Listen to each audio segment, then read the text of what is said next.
Hello friends and welcome back to exam Marathi academy. तर मित्रांनो, या व्हिडिओत आपण मराठी ग्रामरचे क्वेश्चन्स पाहणार आहोत। TCS व IBPS ने कंडक्ट केलेल्या सर्व एक्झामचे प्रीवियस इयर क्वेश्चन्स सुद्धा यात इन्क्लूड आहेत आणि हे सर्व क्वेश्चन्स प्रत्येक एक्झामला रिपीट होताना दिसतात। त्यामुळे हे क्वेश्चन्स तुमच्या एक्झामिनेशन पॉइंट ऑफ व्ह्यूने मोस्ट इम्पॉर्टंट असणार आहेत। तर स्टार्ट करूया। निष्कांचन या शब्दाचा अर्थ सांगा। दर्पण, दरिद्री, दर्दी की दरवळ। निष्कांचन, तर निष्कांचन म्हणजे दरिद्री, ऑप्शन बी। पुढचा प्रश्न, बागेत सूर्यास्तानंतर आकाशात दिसणारा प्रकाश पसरला होता। कंसातील शब्दसमूहाबद्दल एक शब्द शोधा। सूर्यास्तानंतर आकाशात दिसणारा प्रकाश, छायाप्रकाश, तिन्ही सांजा, झुंजूमुंजू, संधिप्रकाश। तर काय म्हणतात सूर्यास्तानंतर आकाशात दिसणाऱ्या प्रकाशाला? संधिप्रकाश, ऑप्शन डी। पुढचा प्रश्न, व्यग्र शब्दाचा अर्थ असलेला पर्याय निवडा। आनंद, गर्क, उदीम की मेहनत? व्यग्र, तर व्यग्र म्हणजे गर्क, ऑप्शन बी। पुढचा प्रश्न, पुढीलपैकी व्यतिरेक अलंकाराचे उदाहरण असलेला पर्याय निवडा। एक धागा सुखाचा, 100 धागे दुःखाचे। गडद निळे जलद भरून आले। अमृताहुनी गोड नाम तुझे देवा। मित्राच्या उदयाने कोणाला आनंद होत नाही? तर व्यतिरेक अलंकार काय असतो? तर उपमेय हे उपमानापेक्षा श्रेष्ठ दाखवलेले असते। अमृताहुनी गोड नाम तुझे देवा, ऑप्शन सी येईल तुमचं करेक्ट आन्सर। उपमेय आहे देवाचे नाव, उपमान आहे अमृत। उपमेय हे उपमानापेक्षा श्रेष्ठ दाखवलेले असते तेव्हा व्यतिरेक अलंकार होतो। मित्राच्या उदयाने कोणाला आनंद होत नाही हे कोणत्या अलंकाराचे उदाहरण आहे? तर जेव्हा एकच शब्द दोन अर्थांनी वापरलेला असतो तेव्हा श्लेष अलंकार असतो। इथे मित्र म्हणजे सूर्य आणि मित्र म्हणजे सोबती। एकच शब्द वाक्यात दोन अर्थांनी वापरलेला आहे, श्लेष अलंकार आहे। पुढचा प्रश्न, पुढीलपैकी व पु काळे यांचे ललित गद्य असलेले लेखन कोणते? आठवणींचा पार, माझं माझ्यासाठी, अलगूज की आत्मस्वर? व पु काळे यांचे ललित गद्य असलेले लेखन, तर हे लेखन आहे माझं माझ्यासाठी, ऑप्शन बी। पुढचा प्रश्न, व्याधी या शब्दाचा समानार्थी नसलेला शब्द शोधा। शरीर व्यथा, रोग, शिकारी की आजार? व्याधी या शब्दाचा समानार्थी नसलेला शब्द, तर व्याधी म्हणजे शरीर व्यथा, रोग, आजार, शिकारी येणार नाही, ऑप्शन सी येईल तुमचं करेक्ट आन्सर। पुढचा प्रश्न, खालील वाक्यातील संबंधी सर्वनाम ओळखा।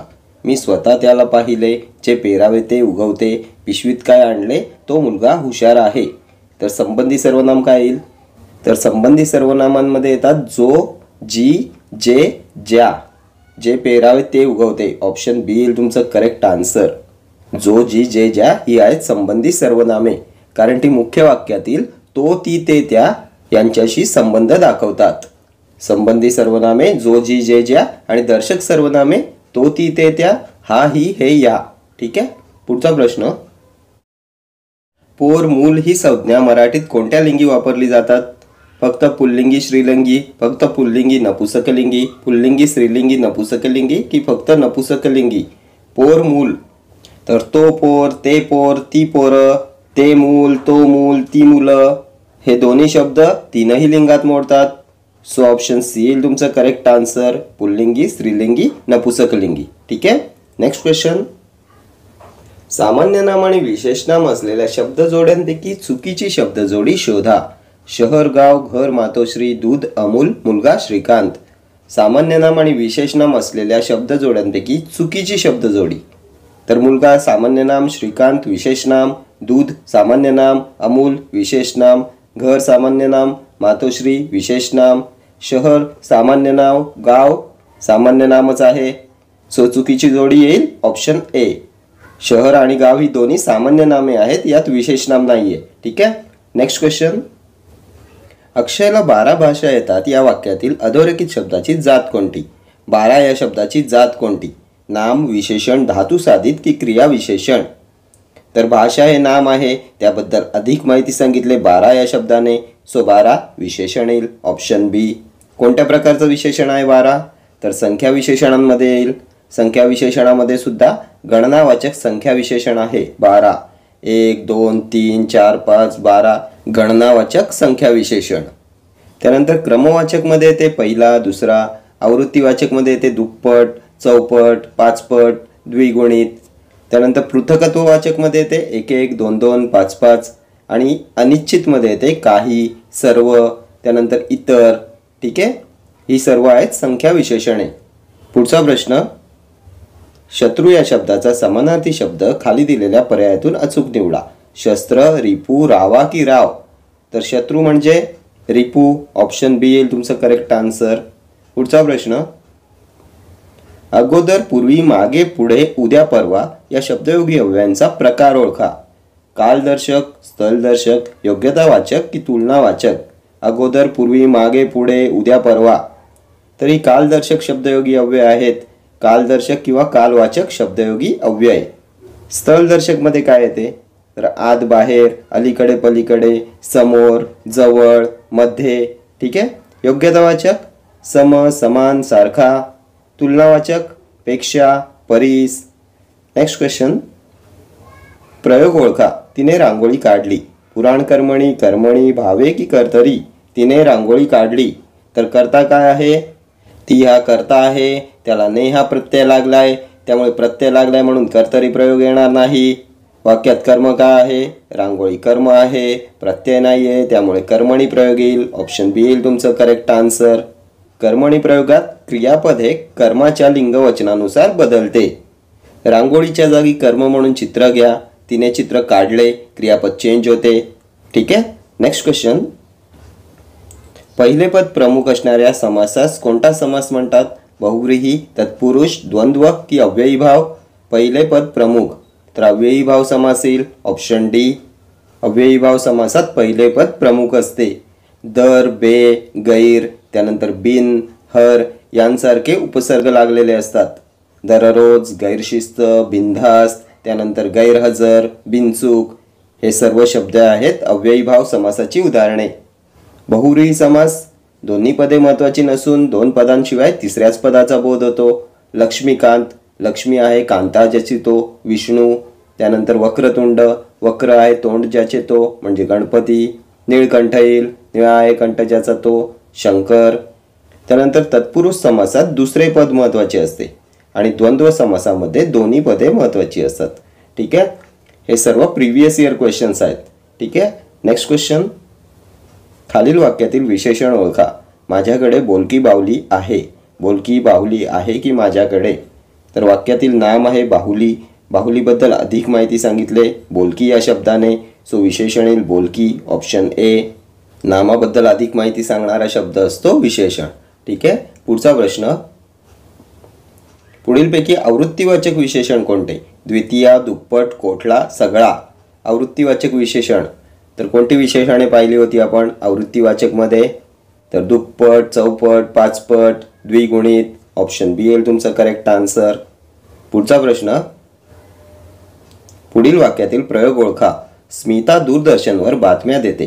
कर्तरी, कर्मणी, भावे की भाव कर्तरी. स्मिता दूरदर्शनवर बातम्या देते. तर कर्ता स्मिता. कर्त्याला प्रत्यय आहे का, तर नाही आहे, त्यामुळे कर्तरी प्रयोगाचे उदाहरण आहे. ऑप्शन येईल तुमचं करेक्ट आन्सर.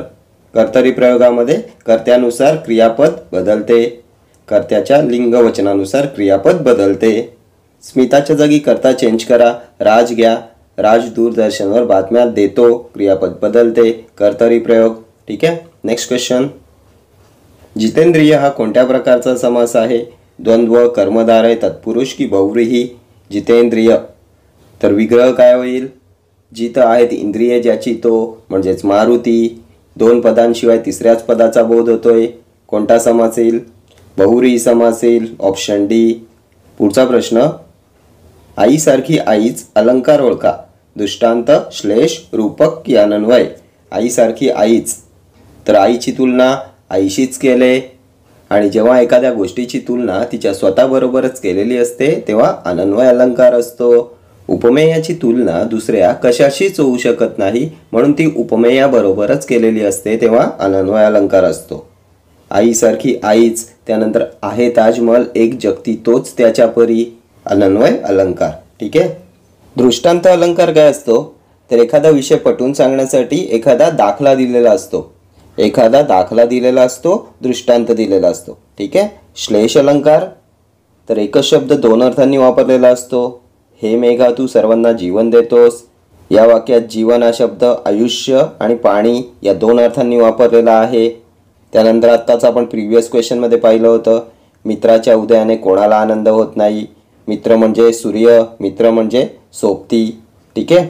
रूपक अलंकार, देह देवाचे मंदिर, आता आत्मा परमेश्वर. जेव्हा उपमेय आणि उपमान यांच्यात भेद नसून दोन्ही एकरूप आहे असे दर्शवलेले असते तेव्हा रूपक अलंकार होतो. ठीक आहे. नेक्स्ट क्वेश्चन, शुद्ध शब्द कोणता? पारितोषिक हा शब्द कसा लिहितात? तर पारितोषिकमध्ये र ला ह्रस्व विलांटी असते आणि श ला सुद्धा ह्रस्व विलांटी असते. कोणत्या ऑप्शनमध्ये आहे चेक करा. तर ऑप्शन ए मध्ये आहे. सो ऑप्शन ए येईल तुमचं करेक्ट आन्सर. र आणि श दोघांना ह्रस्व विलांटी असते. ठीक आहे. पारितोषिक खूप वेळा एक्झामला रिपीट झालेला हा क्वेश्चन आहे. त्यानंतर शारीरिक हा शब्द सुद्धा खूप वेळा एक्झामला विचारण्यात येतो.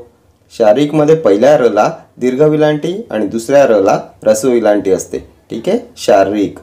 तर हे सर्व क्वेश्चन्स तुमच्या TCS आणि IBPSने कंडक्ट केलेल्या एक्झामचे क्वेश्चन्स आहेत आणि असेच सर्व क्वेश्चन्स नेहमी रिपीट होताना दिसतात. त्यामुळे हे क्वेश्चन्स तुमच्या एक्झामिनेशन पॉईंट ऑफ व्ह्यूने मोस्ट इम्पॉर्टंट ठरणार आहेत. ठीक आहे. तर या व्हिडिओ इतकंच. भेटूया नेक्स्ट व्हिडिओमध्ये असेच काही महत्त्वाचे क्वेश्चन्स घेऊन. Till then do like, share, comment and subscribe to my channel. Thank you.